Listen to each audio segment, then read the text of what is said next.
Hey, everybody. Welcome back if you're returning. Welcome if you're new here. And thank you so much for joining me today. And we're going to use the Sacred Destiny by Denise Lynn. Eventually, I'll remember the name of the deck. Good grief. Get our topic for today. I hope you all are having a fabulous week. We have leadership. Okay, I love this card. I love this card because, we keep talking about challenging ourselves and learning how to overcome the situations that life deals us that we aren't prepared for, developing tools, developing our own character, our own resilience, our gratitude, patience, compassion for ourselves. And the reason this relates to leadership is because when the people around you see how you are dealing with your life situations, and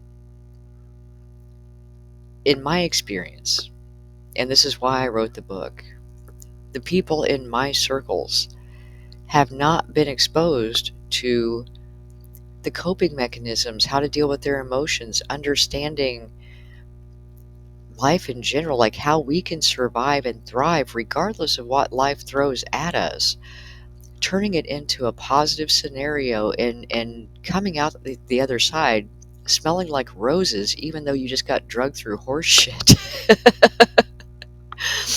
And I explained, I did a podcast. I'm sorry, I've got to quit doing that. I did a podcast with Reader's World the other day about the book, and he asked me why I wrote it. And I told him it was because, you know, I didn't have the exposure to psychology and emotions and things like that. My parents didn't either. So they couldn't teach that to me.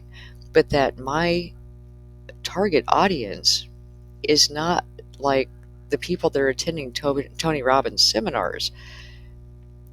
And I've spent most of my life in the blue collar world, and that's where I came to the realization that wow, so many of us just don't understand our emotions. We don't understand our minds, our subconscious. We don't get why we do the things we do or how to change it, or that we aren't sentenced to drudgery on this planet, that we're actually meant to live very happy lives. And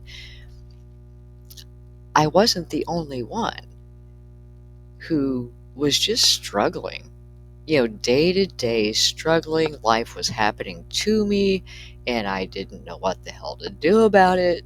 And so I started studying psychology. I'm like, look, there's answers out there. I know there are.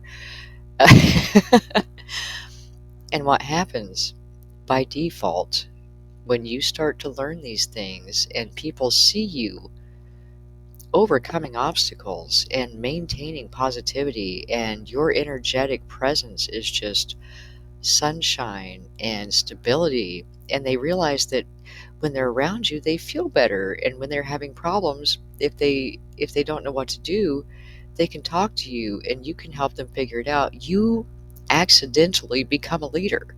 You take on a leadership role in your circles just because people want to know what you're doing different. How can your life look like this and you're happy?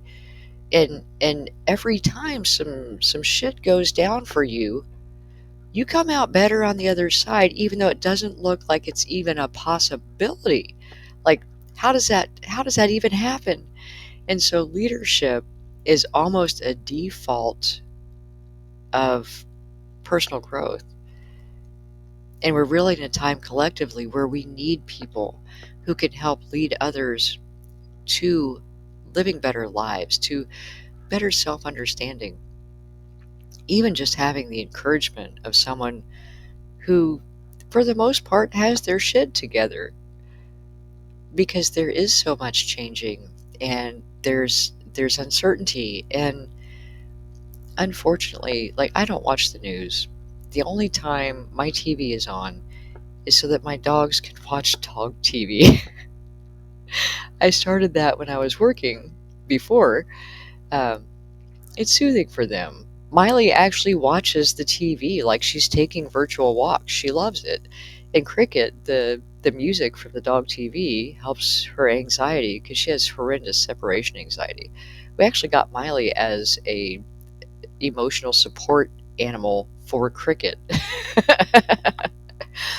But mainstream media is so fear mongering, and we have to be careful about what we allow into our environments, into our minds.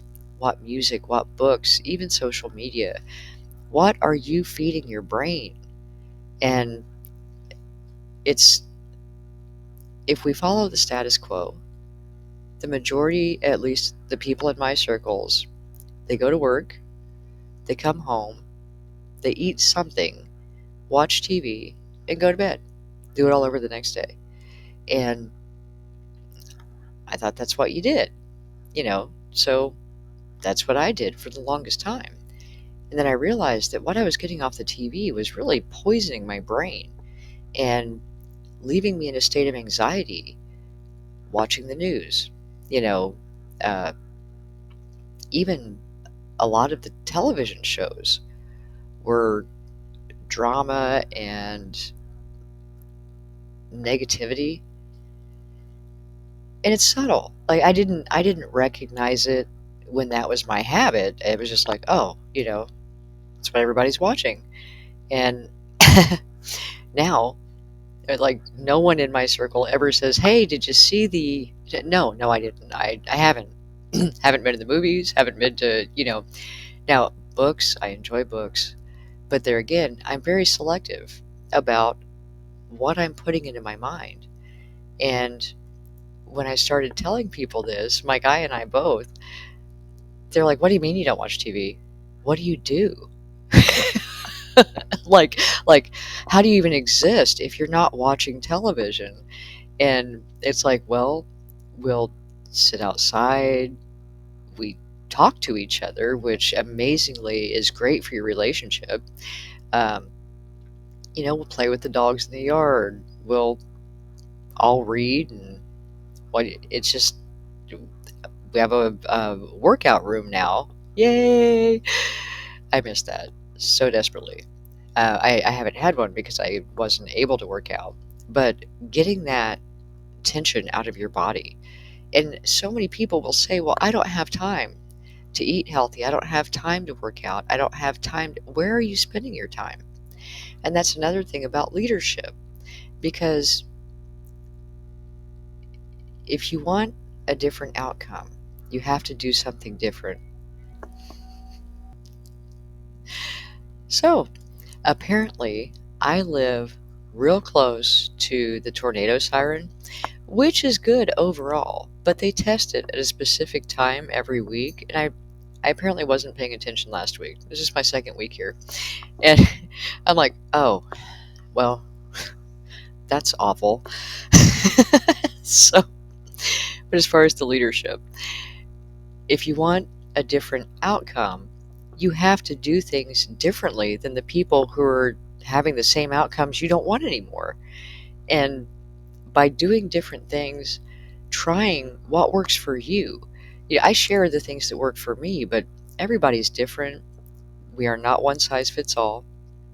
And if it's taking a walk or, you know, gardening, my God, I am so excited. I am so excited because it's spring. We just had the equinox, and getting to plant flowers again and be in the yard and in nature and not just stuck in the house.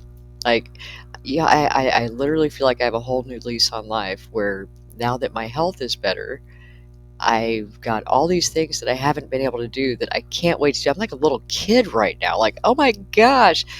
The guys at work could not believe I'm so excited about coming back to work. I'm like, oh, I can't wait to get back to work. And they're like, the fuck is wrong with you? I'm like, you don't understand. If you haven't been in a position where you don't have the ability to do the things that you're used to doing, that's when you can do it again. It's exciting. You're just like, geeked up about going back to work. But again, by modeling this newfound knowledge and showing your ability to remain stable, to remain grounded, to remain positive in situations where other people are losing their shit, you by default become a leader. And people will want to know what you're doing. So just know that as you progress on your journey, because you may at first find it odd, like people start coming to you and talking to you more often and throwing things out, you asking questions, you've become a leader. And it may have been accidental, but we need more leaders that can help people navigate this crazy ass ride we call life. Congratulations on your new leadership position. We all knew you had the potential. Just to draw Monday's reading in. But again, everything that you're doing is not selfish. When you focus on you and you make yourself the priority, you're actually giving yourself the potential to help everyone around you to develop new skills, new perspectives, and that ripples out and you change the world slowly but surely. The person you talk to talks to someone else, gives them a piece of advice that they learned from you, and here you are a leader. Congratulations. Well done. So, thank you so much for joining me today. I hope this helps, and I will talk to you soon.